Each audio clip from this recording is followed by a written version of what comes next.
Les recherches se poursuivent sous le décombre incendié du Crocus City Hall. Environ 140 personnes ont péri sous la mitraille dans la salle de concert incendiée.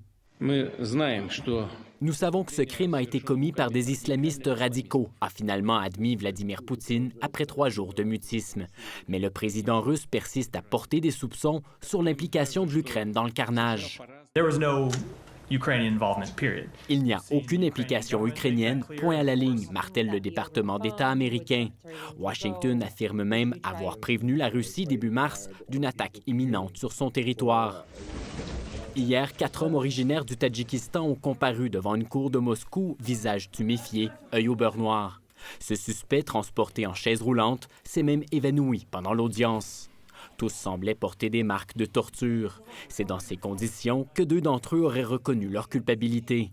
3 nouveaux suspects ont été placés en détention aujourd'hui. L'État islamique en Khorasan vise notamment les talibans, bien sûr, aussi les chiites dans le pays, mais aussi, par exemple, les chiites en Iran. Mais il cible aussi la Russie ainsi que l'Europe. L'organisation qui a revendiqué l'attaque est basée en Afghanistan et en Asie centrale.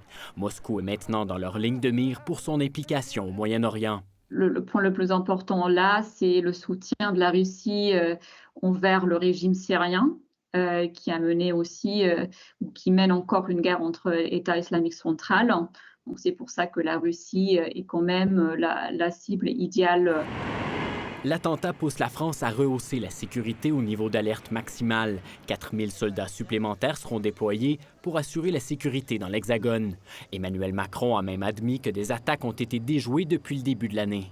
Donc c'est une mesure qui est cohérente compte tenu de la revendication de cet attentat et du fait que ce groupe a plusieurs fois tenté de toucher le sol français. Les moscovites, attristés, affluaient encore aujourd'hui pour rendre hommage aux victimes du pire attentat en sol russe depuis plus de 20 ans. Ici Jean-Philippe Hughes, Radio-Canada, Montréal.